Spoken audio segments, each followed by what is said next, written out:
Hi guys, my name is Dr. Chandus. I'm a public health physician practicing in Nigeria, and you're welcome to today's video. I'll be talking about gestational diabetes and what we need to know about gestational diabetes. First of all, I'm a consultant public health physician, like I said, practicing in Port Harcourt, Nigeria, and I have a passion for health education and behavioral change communication. So let's go on to talk about gestational diabetes mellitus, and we'll start from what it is. It's actually been known since 1946, and according to a recent study done in Port Harcourt, prevalence in Port Harcourt is about 10.8%. It occurs when in pregnancy a woman develops high blood sugar. So the definition by the WHO states that it is any degree of glucose intolerance which first occurs, or which is first recognized rather, during pregnancy. And it's important to state that it excludes women who have been previously diabetic. So usually most women, it starts at about the end of the second trimester, or towards the beginning of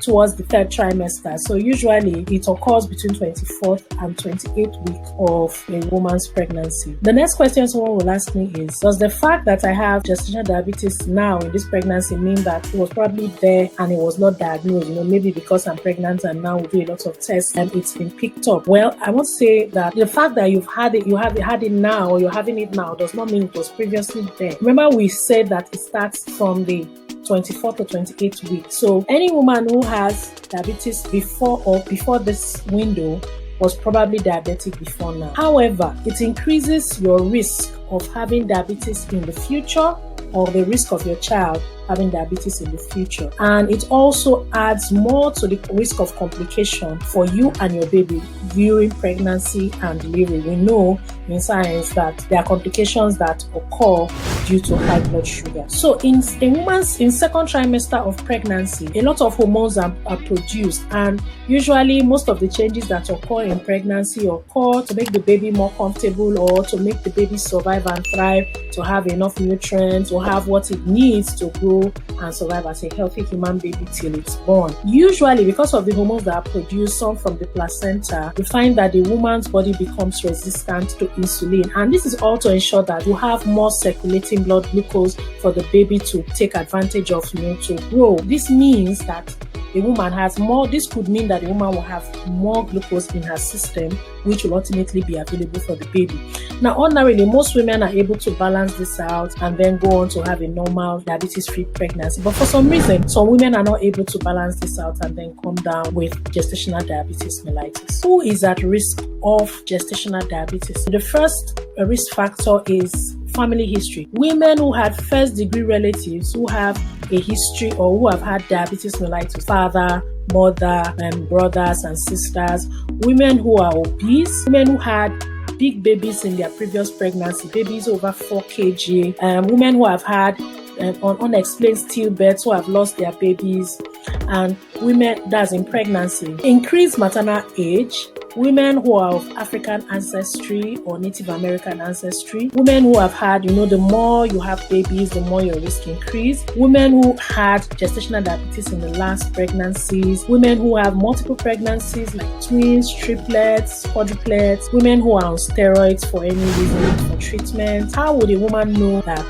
she has gestational diabetes mellitus? Fatigue. Most of the symptoms, literature states that most of the symptoms are mild where they occur, and most of the symptoms are symptoms that persons who are non-pregnant with high blood sugar levels would come down with, things like fatigue, blood vision, usually due to the fluctuating blood sugar levels, excessive thirst, excessive urination, and the like. Usually when they come with the clinical signs and symptoms, some of which are described, when they come in for routine testing, you check their urine, or we check their blood, and we'll find out that they have glucose in the urine or glucose in blood for whatever reason. And then usually these women will go on to do follow-up tests, things like glucose challenge, oral glucose tolerance test. When the woman comes in fasting, you give her different sugar loads and to drink. There's a standard way for doing those tests, and then check the blood sugar at different intervals.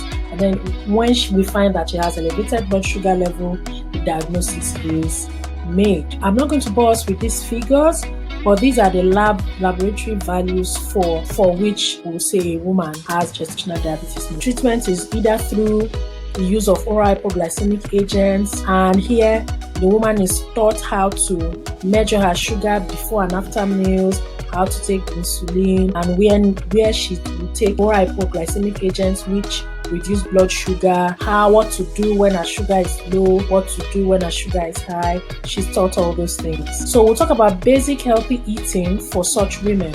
Now, I usually in hospitals or tertiary hospitals in this environment, such women are managed with the nutritionist or the dietitian. So I encourage such a woman to engage the services of such professionals. But there are some basic principles, and these include things like having protein with every meal, including low sugar fruits and vegetables in diet, avoiding processed foods, canned foods, monitoring their portions. In this part of the world or in my immediate environment, people say, indeed, most parts of the world, people say a pregnant woman is eating for two. Such things are not entirely true. We encourage the woman not to. I encourage such women not to be carried away with portion sizes and to avoid particularly overeating.